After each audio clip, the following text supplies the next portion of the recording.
Here's a management process that you can use to help hand off and delegate without deteriorating results. So I'll give you a backstory. When we first started the process that we're doing now, I remember my first ever, I guess you could say, I've had team members before, but this team member specifically was an amazing team member. And she was such a good team member. And I was such a bad leader. And I didn't know how to help her. I didn't. She asked me questions all the time. And I did what most founders and most business owners did or leaders do is I said, why don't you just follow me and look? Just look at what I'm doing. Like just follow along and pay attention and you'll pick it up along the way, right? Or you go do your job, I'll do my job. I hired you for this job. You're supposed to do your thing and I'll do my thing. We'll come back and the answers will be solved. Well, the truth is leadership is not that way. And so I had to figure out a better way to help this person grow inside of our company. And I'll tell you about this particular person. I love her tremendously, and she's one of my favorite case studies on this, is because it was the most challenging thing in my career as far as a leader is concerned, because she always asked me questions, great questions by the way, super in-depth questions, and always wanted to know every single detail. Have anybody like that in your corner right now? Truth is that they're not bad. They're actually very good. You're just bad. And I had to accept that as a leader. And I remember one day getting so frustrated that I said, okay, this is what I'm going to do. I'm going to do the thing. I'm going to document the thing. I'm going to deploy it to her. And then I'm going to develop her creating the thing. Okay. And so that's how essentially how we created the do, document, develop, and deploy, deploy and develop process, is because I had to do the thing first to demonstrate it, right? And then I had to document it, meaning I had to, like this, I'm documenting what I'm doing. And then I had to deploy it upon the person. And I said, hey, this is what we do. This is the step-by-step process of how I do what I do, or how we do what we do. And then I had to develop and say, okay, you did this, and maybe this needs to be improved just slightly so we can get to where we want to go. And that's the piece that most founders don't want to do, because they're always busy doing God knows what. Who knows what you're doing all day? Oh, maybe doing a tax return. Maybe you're helping another team member. Maybe you're dealing with a different fire that you think is a fire, but it's really not a fire. Maybe whatever it is. And I had to accept this as a leader and say, you know what? I'm going to develop this person. And now I'll give you those four things right there as a managerial perspective. The do, document, deploy, deploy and develop process was founded, right? And we have used that same process between the team members that we have right now. And I can tell you it's such a good process because it gives you a framework to understand, well, what part am I wrong at, right? I know right now if you're a founder and you're like, nobody can do what I do as good as I can do it. That belief right there will stall you more than any other part of your business, because then that means that you are the only person with the solution. And if you're the only person with that solution, that means your company is at risk of you. And you don't want your company to be risky. You want your company to be safe. The safer your business can be, the better your business is for a buyer or someone, or to give it off to your family members or to key employees.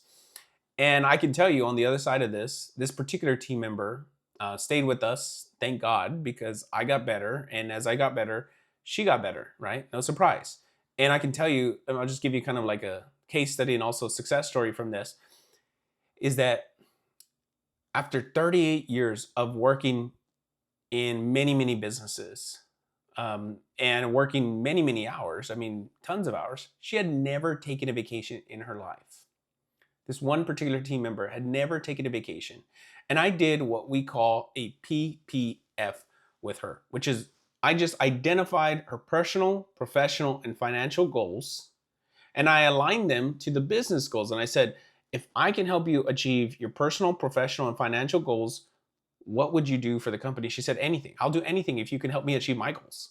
And that was one thing that most people don't do, is they don't actually talk to their team members and ask them what they can do to help them. They always assume, well, I'm paying you, so you should do your job and you should do it well because you're getting a paycheck. Truth is, nobody just wants a paycheck, right? Nobody wants a paycheck. Everybody, even you don't even want just a paycheck. You want growth. You want betterment. You want to get better every single day. You want to know if you're improving or disproving, or can you get more out of what you're doing, right? You want to become more efficient. You want to become more leverage, right? You want to have more leverage in your favor. So what tells you that a team member doesn't want the same thing? And I can tell you, after 38 years, for the first time ever, through our company, through the processes, through the systems that we set up for them, for the infrastructure, and also the incentive structure we created for them, she was able to take her first vacation, which to me, that was the most joy I'd ever felt, is seeing her being able to live out her dreams after 38 years of being in a company. And you know the number one thing she said? She said, I'm not a number here. I'm not just another number in the company. Man, that's such a beautiful thing to say, and such a beautiful thing to hear as a leader, is that your team members don't want to just be looked at as a number. They don't want to be looked at as a dollar. And they don't just want money. They want growth. They want opportunity. They want to see that you care about their dreams just as much as they do. And I can tell you, one of the managerial thing is like, have empathy. Care enough about your people that you ask them, what can I do to help you achieve your goals? Because if they achieve their goals, what do you think they're going to do for you? They're going to help you achieve your goals. This is the reason why we went from $0 to $10 million in 36 months, is because we actually asked our people, what do you want? And if I can help you get what you want, what would you do for this company? And they said, I'll do anything, right? Think about it. It's not what you want, it's what they want. And asking them is the easiest thing. But the managerial standpoint of how to do this is, you do the thing, you document how you do the thing, you deploy it to them, and you develop them. And you don't come back and say, oh, you're an idiot because you don't know how to do these things already. You didn't come with all these things embedded. No, it's not that. You have to do that and care enough about these people that to know that these people are going to change your life for the better. These people right here are actually going to be the people that build the company for you, so that they can protect you rather than you having to protect them. So that they can take care of you so you don't have to take care of them. If you feel right now like you're always babysitting your employees, it's because you don't have an incentive structure that works for them. Number two, you don't actually meet with them enough times to ask them what they really want. Number three is you don't even know what they want because you've never met with them to ask them what they want. And number four is you've never done the thing, documented the thing, deployed it, and developed them, right? Maybe you created SOP libraries all over the place, but the truth is it doesn't particularly help the person that's using the thing because you haven't made it specific for them. And I get it. You're running around doing everything all the time, but sometimes in this stage right here, you need to slow down to speed up. Slow down the growth so you can develop the people under you so that they can help accelerate the business, so you don't have to be the one pushing so hard to make it happen. That's how I'm able to, do these videos like this, is because our team, I trust them.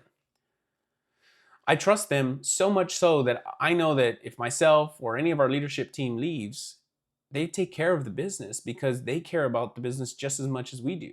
Because we care about them just as much as they care about us.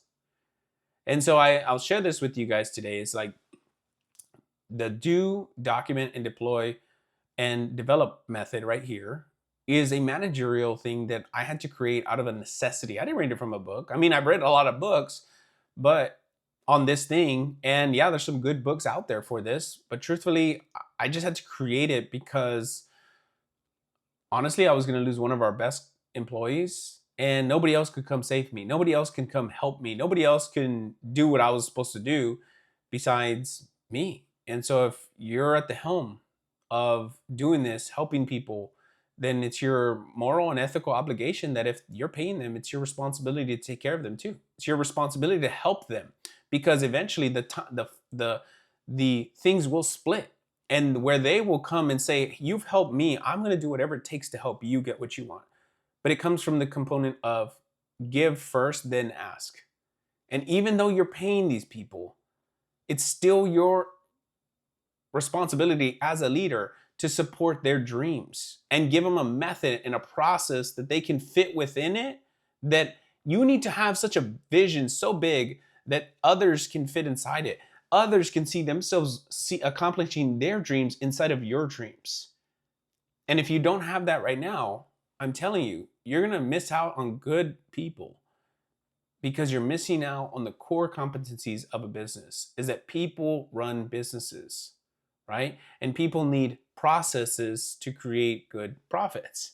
And so I said that with you guys today to let you know On the other side of this, if you do it, you document it, you deploy it, and develop the team members within it, you, at the end of this process, will start to look down from the point of I'm working on my business and looking at all the systems that I've created and I can improve them, rather than working in the business and saying I am all the systems. Do that today.